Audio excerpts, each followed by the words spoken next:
Then let's do just a 5-minute recap very fast of what we present the other class, okay? That lots of you were in the Roscon and could not attend the class. We introduced the concept of planning in high-dimensional spaces, and we say that in this particular configuration, when we need to plan and the configuration space has lots of dimensions, it's not easy to apply a standard roadmap techniques, A** techniques, things like that. Okay, then what we used to do is to relax the optimality and the completeness requirements, and one of the ways to do that is using sampling-based planners. Okay, you know the idea. The good news is that sampling-based planners work, but not always. Okay, there are special situations, for instance, when you have corridors, narrow passages, things like that, that these methods struggle and do not work as they should work.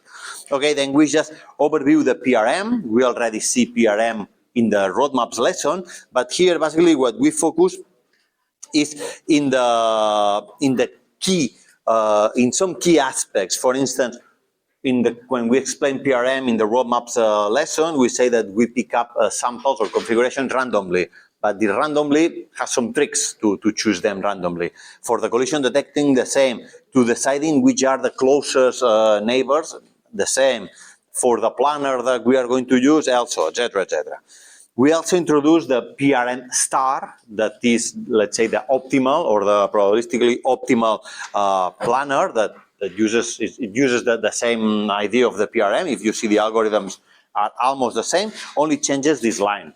Basically here, the idea is that if instead of looking to the queue, to the neighbors that are closer to it, no, the K closest here, the K closest neighbors, instead of choosing to the K closest neighbors, which select to all the neighbors that are in the radius, then we can ensure that our algorithm is probabilistically optimal, complete.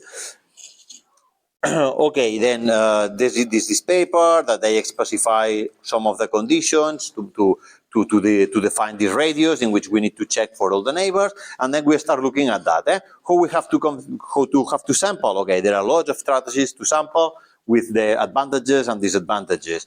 Which kind of local planner we can use? Okay, there are different combinations: deterministic, non-deterministic, optimal, non-optimal, and why we should use a deterministic fast local planner instead of a non-deterministic optimal or some other combination.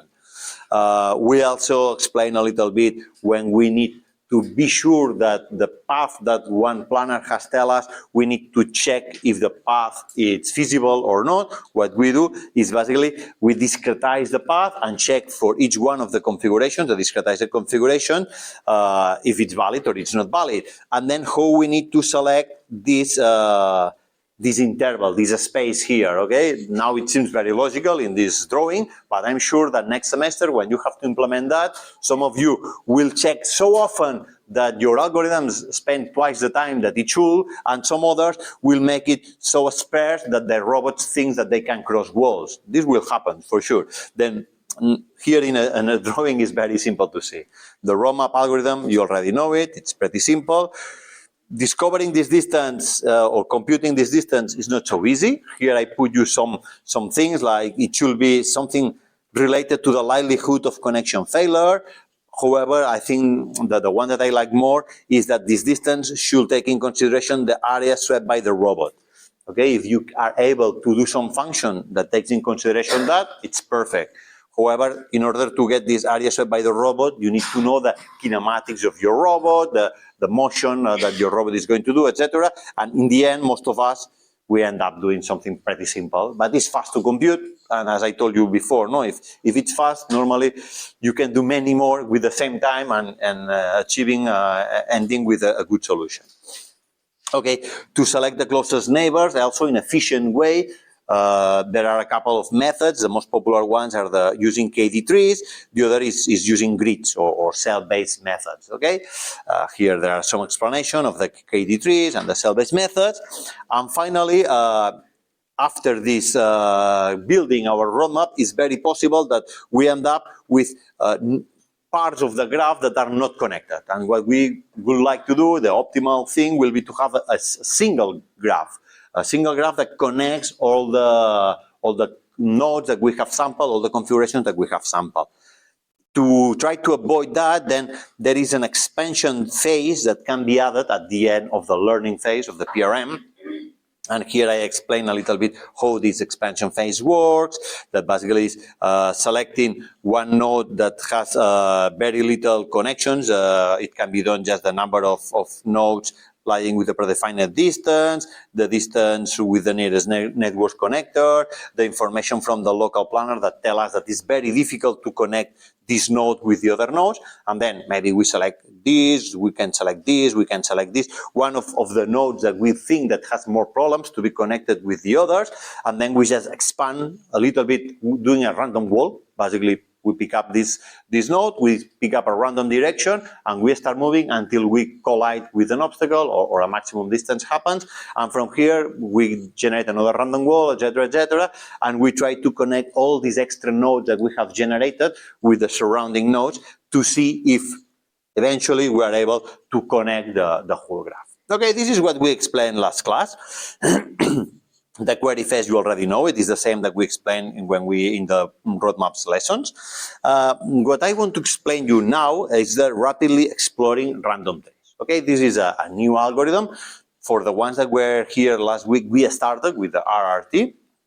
But let me start again from the beginning, because if you don't understand the RRT, it's impossible to get the RRT connect or the RRT start. Here the idea or the history, what the history tells us is that till the year 2000, more or less, when you want to move from a goal position, from a starting position, sorry, to a goal position, if every time the starting and the goal position change, then it's a single query algorithm. Most of the people were relying in algorithms like the ones that we have seen, potential fields, back algorithms, wave front things, etc., things like that, okay? However, if they want to reuse, let's say, the graph, and then from different starting positions go to different goal positions, but using more or less the same roadmap, then the algorithms that most people were using during the 90s were the PRM algorithms, okay? All the different PRM algorithms, PRM star, modifications on PRM, etc. Of course, you can use, PRM is only used to build the graph, and then on top of PRM, you can use Dijkstra, you can use A star or some greedy algorithm, etc. But the idea is that to build these roadmaps, most of the people was using sampling-based techniques, while for using single query planners, they were using different things, not sampling-based techniques. Then in 1998, this guy, Laval, develop or invent or designs an algorithm called rapidly exploring random trees that it's used for that, for single queries. The idea here is, instead of first creating a graph, a roadmap, and then looking for the best path in this graph that connects the starting position with the goal position, we just create a tree that is also a kind of graph, but it's a much simplified graph in which the root normally is in the starting position. It could be also in the goal position, we'll see that, but normally it's in the starting position, and then this tree grows in the direction of the goal. And it grows very fast. And the idea is that every time that we need to find a path from a starting position to a goal position, we need to create this tree from scratch, but because it's so fast, we can do it. And then for the single query algorithms, the paradigm change from potential field algorithms to RRT algorithms. You will see that there is a whole family of RRT algorithms, and nowadays are the ones used, okay? You can do plenty of things on top of RRTs. You can apply machine learning, you can apply some optimizer, but most of the newest algorithms that are being used now in 2025 underline an RRT that decides more or less the way, the path, and then they apply lots of smoothing and other techniques to deal with all the dynamics and degrees of freedom of your robot. But the underlying algorithm is an RRT, or a derivative of some RRT. Okay, how the RRT works. Okay, this is just a basic configuration, and is what I explained you. RRT algorithm incrementally constructs a tree rooted to the starting configuration, and in each iteration, it samples random configurations in the C space that towards the goal. Okay, just a basic definition. But now, let's see. The steps that we want to run in the RT are these 8 steps. Okay, we start with a tree. You know that the tree is a graph structure that contains a list of vertices and a list of edges. The only difference with the graph is that every node has only a single parent and multiple childs. Okay, and then it's very easy when you found a tree that connects, that has the root in the starting position, and some of the leaf reaches the goal. Then you only need to select which is the parent of the node that has reached the goal, and the parent of this one, and the parent of this one, and the parent of this one, and eventually you will reach the starting position. There is only one solution. Then it's pretty simple whenever you reach the goal with one of the leaves to find the best path towards the starting position, and you don't have to run here an A-star or a Dijkstra algorithm or whatever. It's automatic. And then we initialize this random tree. We sample, well, in this random tree, we introduce the starting position. It has only a vertex, that is the starting position. And then we just sample a configuration, this Q-random configuration. And this configuration we sample to all the bilevel space, okay? If we have some boundaries, in our robot can reach all these boundaries, and we just sample a configuration inside these boundaries. And what we do is we look for the vertex in this tree, in the list of trees that we have the vertices, then we look for the vertex that is closest to the QRun node that we have just sampled. At the beginning, it will be always the root, because we have only the root vertex in this list. But after several iterations, we will have plenty of vertices here, then we will have to select which is the closest one. Whenever we know which is the closest vertex, what we try to do is find a local planner that moves from the QNear to the QRun. But here, the main difference or the trick that makes this algorithm work so well is that we don't try to reach QRun. We just move from QNear towards the direction of QRun, but we use this maximum distance. We never reach a position that is farther than this delta t. Then if the QNear and QRun are super close, maybe we will reach QRun and we will end up in QRun. But if they are super far, we will just start steering towards this direction, but after 1 second or 1 meter or one whatever, t can be time, can be energy, can be distance, we just stop and we reach a new position that it's exactly called like that, QNew. Okay, then if the path that we have done from the QNear to QNew, it's free of obstacles, we add that to our tree. We add QNew as a new vertex in our tree, and the edge that connects QNear and QNew as an extra edge in our tree. And basically that's all. We keep repeating until we found some QNew that is so close to the goal that we can consider that we have reached the goal, okay? And then we just, from here, we can just return the path from Q start to Q goal. And basically, we will return the inverted path, no? From Q goal to the parent of Q goal, from this to the parent of this one, to the parent of this one, until we reach the Q start. We just invert the path, and we have the path. And this is automatic. We don't have to do any extra computation here. However, in order to have the RRT algorithm to working well, we need some extra things, okay? This is the main algorithm, is what I've explained. It's pretty simple. It can be explained in 3 minutes. But then there are some extra things that we need to take in consideration. The first is that it may happen that from the start to the goal, there is no solution. These kind of algorithms are not complete, they are not complete. Then sometimes it's difficult to realize that there is no solution. Okay? What we used to do here is to set up a maximum number of iterations or of steps. Then what we say is that in this number of steps, I've been unable to reach the goal. It means that there is no way to reach the goal. No, maybe you have not put so many steps, enough steps here, and then there is a path, but you have not found it. But at least what this guarantees to us is that we will not stay forever looking for a path, because maybe there is no path. Okay, this may happen, that there is no path. The second thing that is very important to do, and you have to do it, is that when we select this QRandom configuration, most of the times will be exactly that, a random configuration. We just, if we have two dimensions, X and Y, we just sample one X, one Y, and this is our random configuration. But from time to time, and here the authors propose around 10% of the time, 5% of the time, then it's quite often, this random configuration is not, in fact, a random configuration. It's the goal.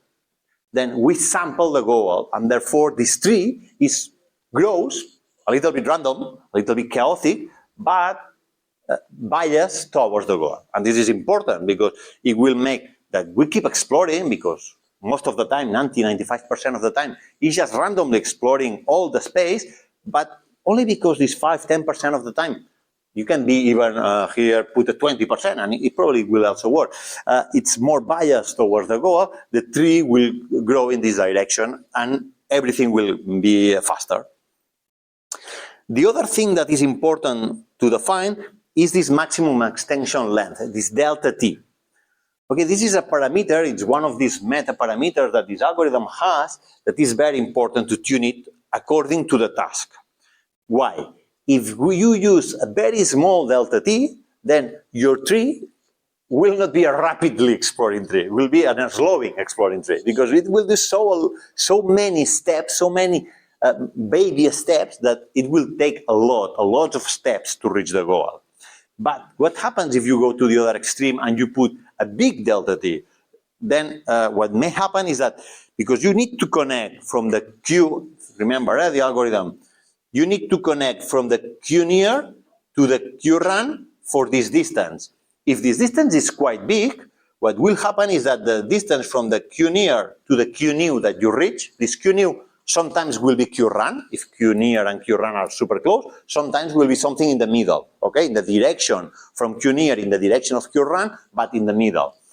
But if this is too big, this delta t is too big, because this path here has to be collision-free. If you have lots cluttered environment and you try to do very large steps, you will always end up colliding with some obstacle, and you will not find. It will be very difficult for you to add one of these edges. Then it's super sensitive, this parameter. We need to set up this parameter depending on our robot, depending on the environment, if it's very cluttered, if not, etc. Okay, it's something that we need to fine-tune according to our problem at hand. And finally, okay, we need to define this distance function that help us to see which is the closest vertex. Okay, here you have a little bit an example. Imagine that this is the tree that we have at the beginning. Okay, this is the tree that we have at the beginning. We sample this position, the QRun. We need to see which is the closest from all these vertices here, which is the closest to this one. To do that, if every time we need to compare the QRun with all the vertices in the tree, it's not efficient.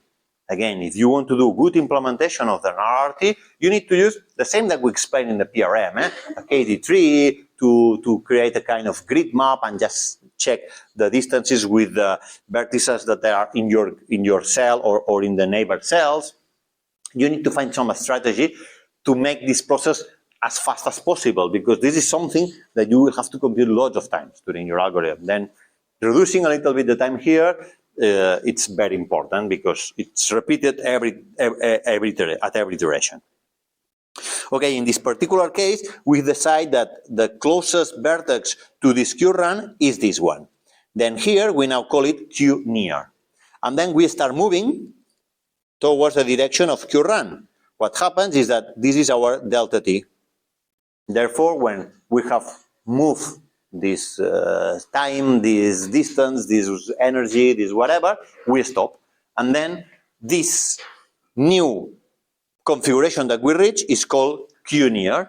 If this path is collision-free, we add this QNear and the path to the tree, connected, of course, with the QNear. Okay? We just add this edge and this configuration. Tell me. The only time that we check if something is collision-free is in this path. Exactly. So QRun could be inside an obstacle? Well, QRun, no. Normally when we sample QRun, we check that QRun is in collision free, but we could even not check that and it should work. But normally, yeah, we normally check that QRun is in C-free. Okay. But probably will work even if we don't check that. I've not, in my implementation, I check it, but probably it will also work because the idea is that the only thing that has to be collision free is this part. It's when we add something to the tree. Okay, this is the algorithm in pseudocode. That is how I like to put the things, you know. And basically, we have the configuration space at all the positions that we can sample and in which we can check if the paths are collision free or not. How many iterations we need to use. This parameter that I told you it's so important. That is how big are our steps, or how large will be the branches in our tree. The goal bias, this is the percentage from 0 to 1, okay? Q star and Q goal, because this is a single query algorithm. And then the output will be basically the path from Q star to Q goal, but I also like to return the whole tree, then you can just plot it, and it's very nice to see what your algorithm has explored and why, and if everything is working or not. Then the algorithm is pretty simple. You basically do a for the maximum number of iterations, and for every iteration, you just select a random configuration in C space. However, this is biased using the parameter P towards the goal. Then you need to introduce how much is biased and the goal, because 5% of the time, 10% of the time, instead of returning a random configuration, it will just return the configuration in the goal. Then you need also this function that is not easy to implement, that returns the closest vertex in the tree, in the list of vertices in the tree, closest to the QRun, okay? Having a good implementation of this nearest will make your algorithm faster. And the faster it is, the more samples you can check, and everything will work the best. Then you need this steering. This steering here is the local planner, okay? We have told this a lot of times as local planner. It's exactly that. Here you can have a controller that just, you give 2 positions and it tries to define the trajectory. Okay, for moving with my vehicle, that I know all the dynamics of my vehicle from this position to this position, I will just try to do this trajectory. Okay, perfect. You just try to do that. However, instead of running the whole trajectory, you only run few steps of this trajectory until delta t. And this is what you return is okay, you can return or the full trajectory if you want, or here, because we assume that trajectories are just straight lines, you just return this final point that you have reached. And then you have this collision free that checks if between Q near and Q new, if you sample this line, because basically this is a line, then it's free or it's not free. But here, in plenty of situations, what you will see is that the steer function, in fact, returns a whole trajectory. That is all the configurations the controller has asked your robot to pass in order to go from Q near to Q run. And then the collision free just checks if all the points in this trajectory are free or are not free. Okay, this depends on the implementation, but I think that now for having something basic and assuming that our local planner basically do straight lines, this is more than enough. Then, if the path that connects Q near and Q new is collision free, we add Q new to the list of vertices that we have in our tree, and we add the edge from Q near to Q new to the list of edges that we have in our tree. And then now we need to check if this Q new was in fact the goal or not. This may happen for 2 reasons. One is that because we have directly sampled the goal in the random configuration, because from time to time we sample the goal, it may happen that we have just sampled the goal. It may also happen because we sample something different to the goal, but when we move towards this one, we just stop super close to the goal. Or that we don't sample directly the goal, but we sample something super close to the goal and we are able to reach it. It may happen for several reasons. Then we have this goal reach that basically will use if the Q new that we have reached, the position Q new that we have reached is equal to the goal with some uncertainty, okay? We always have some acceptance, some tolerance. If it's the case, we just return oh, sorry, if we return our tree, that is just the composition, the tuple that combines the vertices and the edges, and we need some function to extract the path. But as I told you, this is super simple function, okay? Basically, just move backwards from the goal to the star and then inverts the path. Nothing else. That's all. If after all these iterations we have not returned here, then it's because no solution is found. Doesn't mean there is no solution. It's not found with k iterations. Maybe if we give 10 times k or 100 times k, we will find the solution. Maybe not. Is the algorithm clear? Because this is what you have to implement now in 5 minutes. Okay? Sure. Then, okay, last day we did a small example. There are a couple of variants. I will try to explain the first one. The second one, I will have no time.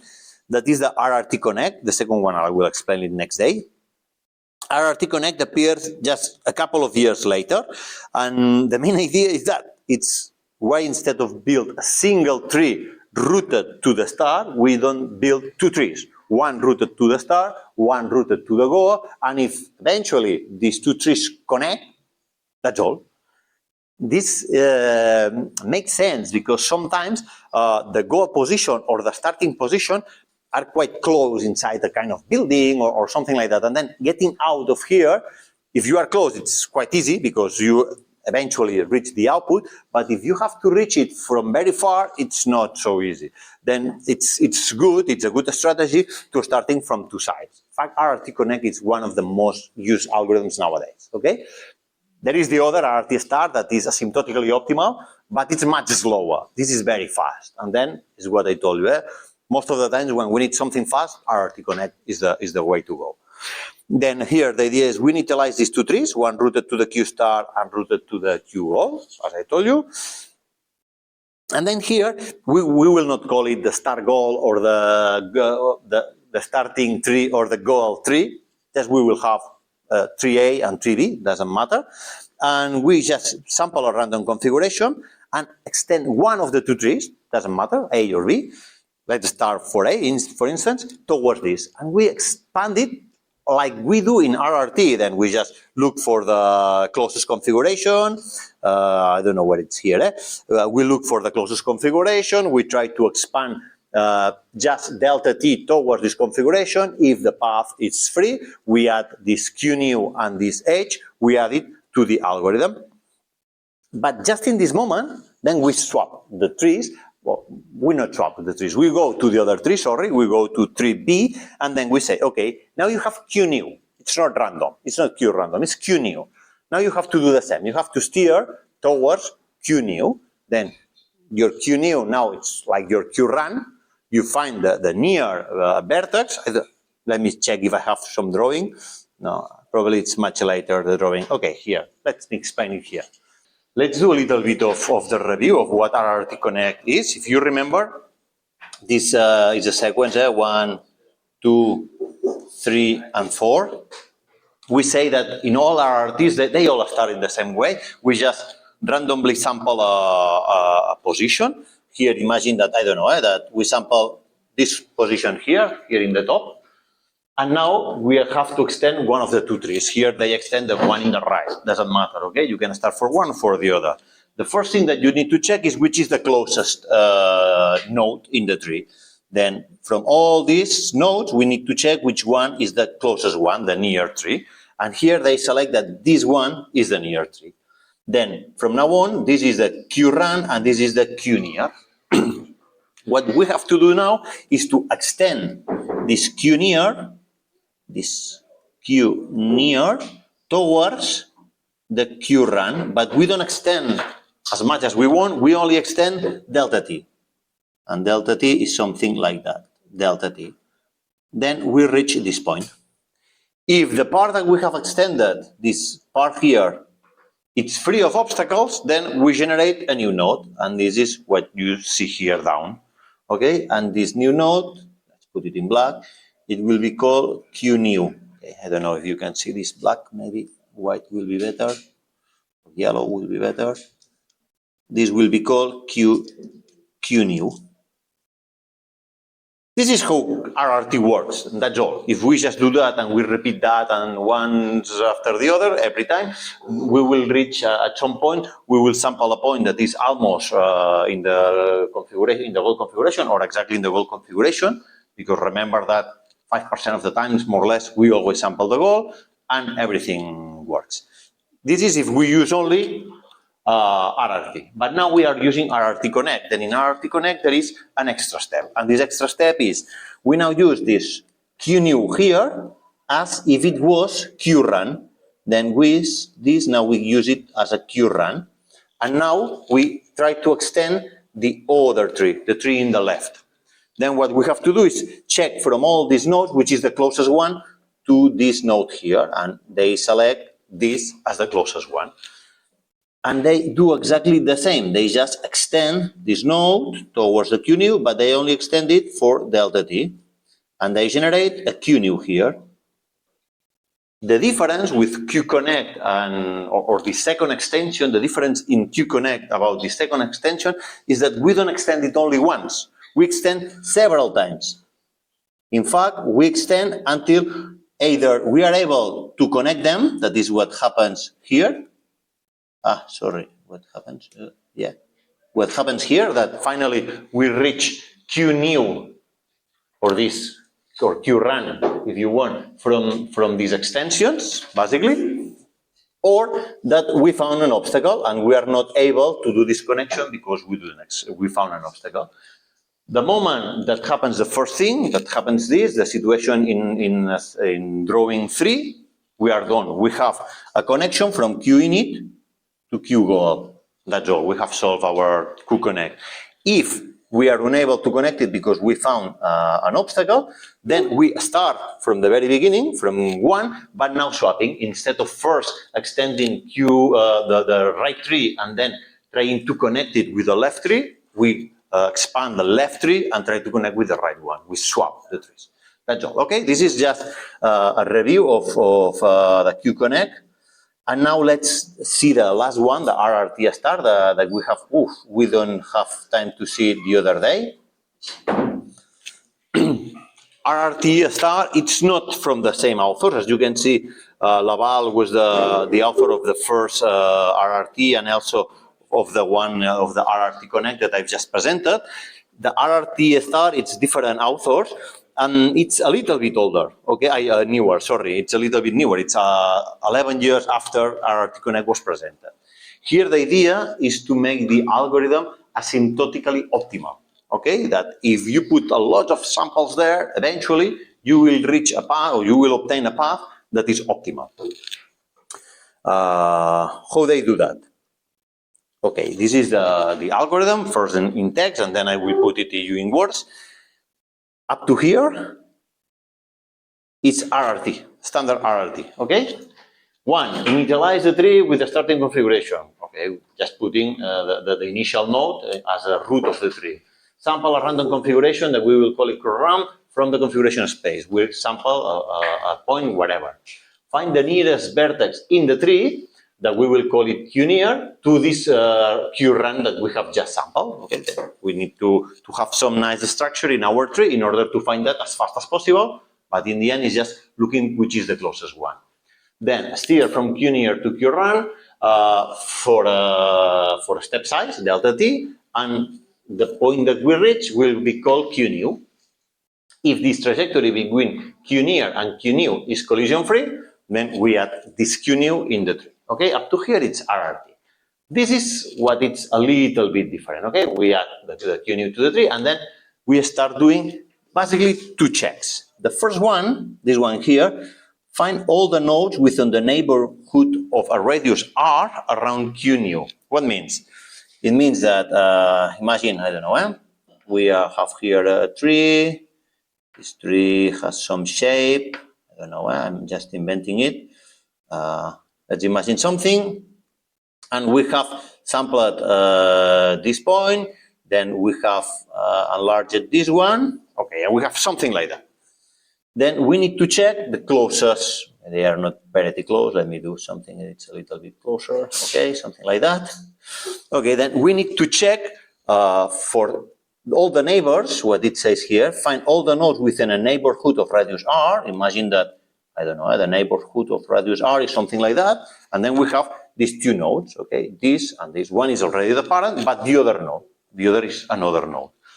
And what we have to check is that the RRT star incorporates something that we don't see in the previous RRTs, but that we have already seen in the graph-based algorithms. Is that the nodes, each node has the cost, okay? Imagine that this is the root, then the cost may be 0, then maybe this one the cost is 2, maybe this one the cost is 5, maybe this one, I don't know, the cost is 1, maybe this one the cost is 2, this one is 4, this is 6, whatever. This is the cost to reach each one of these nodes from the root, okay? Then what we do when we select this radius, let me just try to draw this radius, something like that, okay? When we select this radius and we see that we have at least this, and maybe this node are inside the radius, what we are going to check here is if it's possible to reach the Q new. I put here a Q, but this is not a Q, this is an X, sorry, but this is not an X, this is Q new.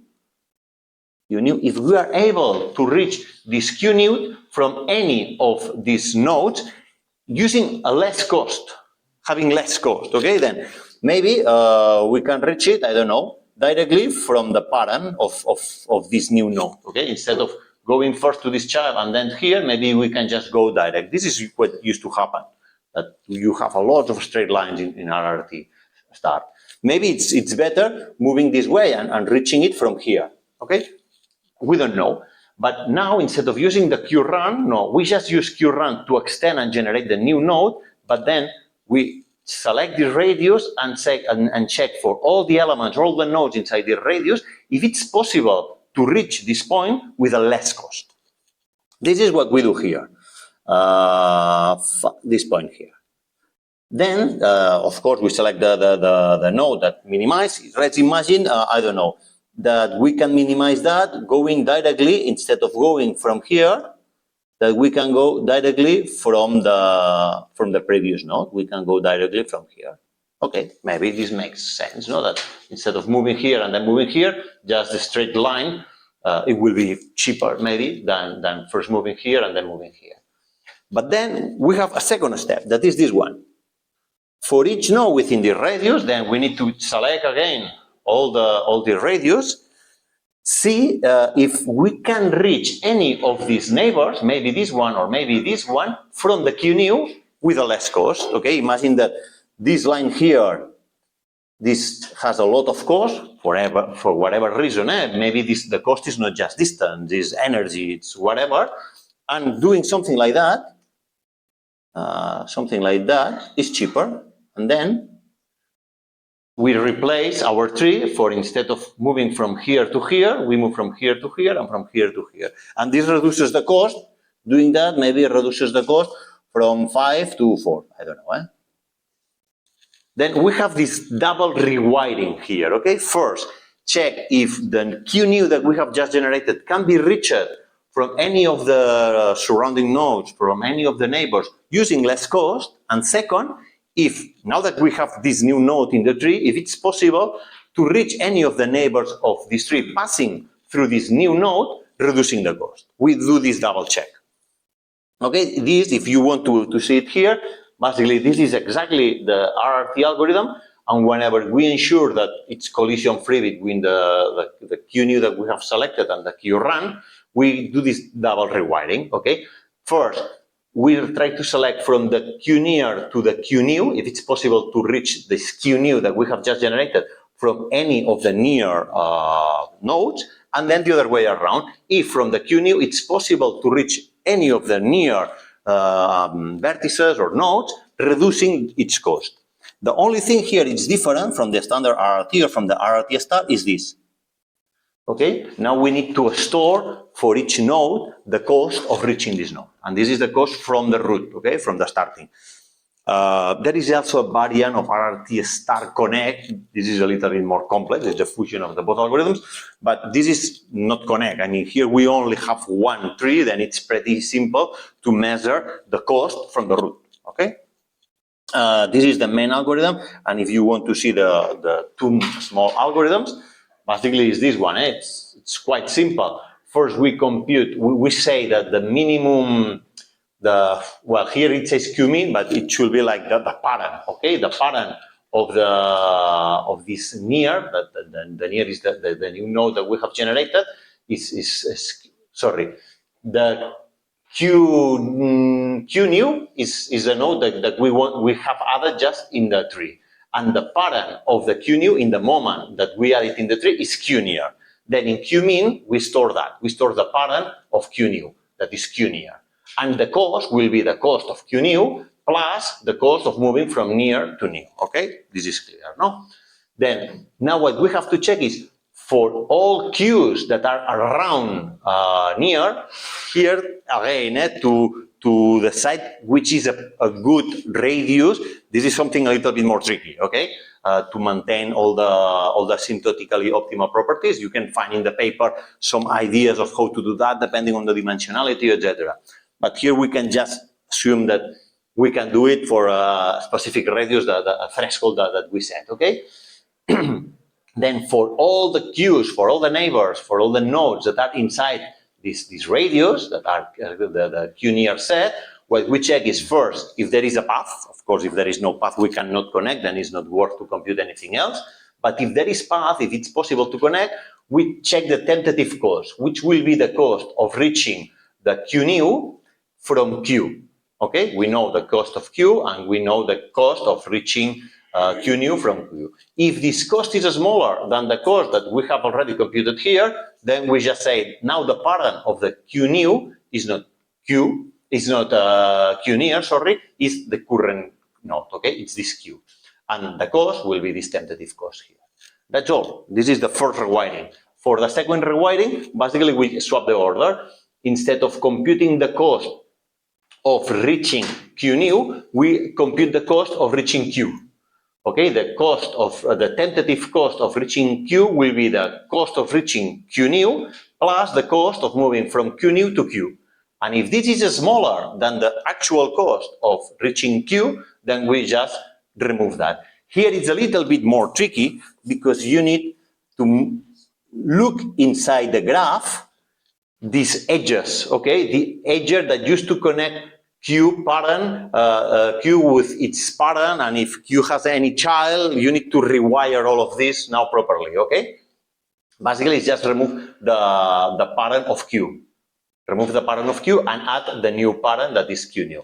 It's only one link that you need to check here, but I mean, inside the graph, you will find edges in which Q is a parent, in which Q is a child. Then you have to be careful with that we only need to change this one, okay? But these two rewirings makes the algorithm to be asymptotically optimal, okay? I think, yeah, here there is a small example. I don't know, no, I have to put finger, now. Okay.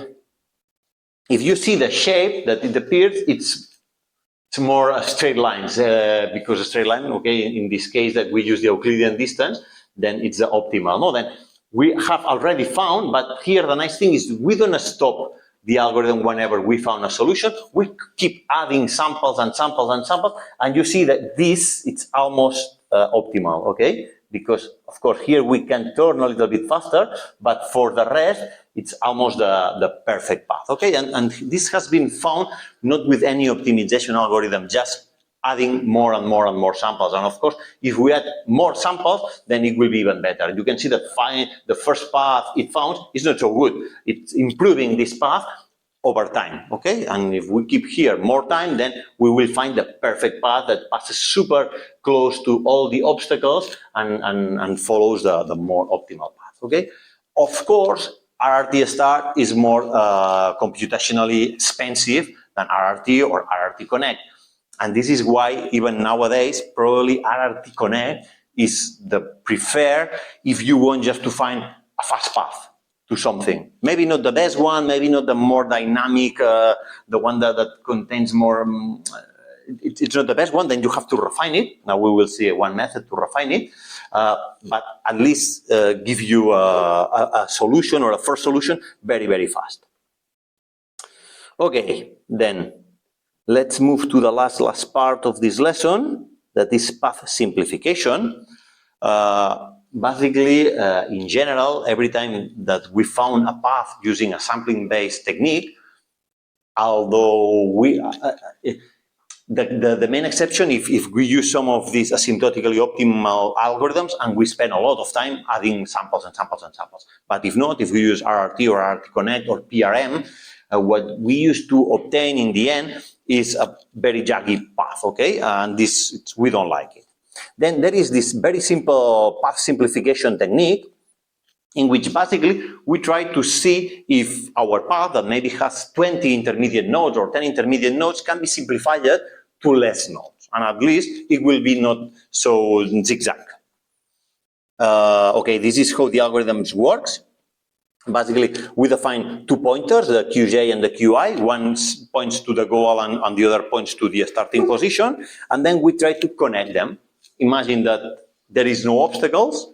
Probably RRT, if delta t is small enough, in order to go from goal to start, from the start to the goal configurations, even if there are no obstacles, it will do a very strange path, okay? It will not follow the straight line. Then here in this technique says, okay, put a pointer in the goal, put a pointer on the start, and check if you can just connect. If there are no obstacles, we can just connect it and we can just replace that for a straight line. Of course, if there are obstacles in the middle, probably we cannot connect them directly, but we can start moving one of the two pointers. Doesn't matter. Some algorithms, in some books, you will find that the one that it's moving is the start pointer. In the others, you will see that the one that is moving is the goal pointer. Doesn't matter. One has to be static and the other has to move until you can do this connection. And then you just move and start again and try to connect it. If it's possible, perfect. If not, you start moving the other until you can connect. This is very visual, and maybe this is the algorithm, okay? Here we create the two pointers, one to the last node, the other to the first point. While the last is bigger than 0, what we do is we check collision between these 2 points, okay? The Q first and Q last, okay? The N and the N0, in N0 here it should be. If we can connect, perfectly. If we cannot connect it, then what we do is we advance the first, okay? Here what I'm moving is I keep the last one at the goal and I'm moving the starting one until I'm able to connect. The moment in which I'm able to connect, then we add in the list of points in the path, that is the list of points, we add the last node that we have added, and we say that now the first is the last and the first is 0. Okay, then let's fix here the start. Let's fix here, the goal, and let's move the starting point. If we start moving the starting point, no, this we cannot because we touch here. Then this is the only one that we can do, then we have to keep this. Then from here, the only thing I can connect this, I cannot connect this, I can connect this one, no? And maybe I can even connect this one, probably, yeah. Then, yeah, sorry, I'm doing the other way around. This is the good one. Then I move the last to here, and from here, what I can move is up to here, no? And then I move the last to here, and I can move up to here. This makes sense, no? It's pretty simple, okay? And this is something that you will have to implement in the lab, okay? Then I think that's all for this lesson.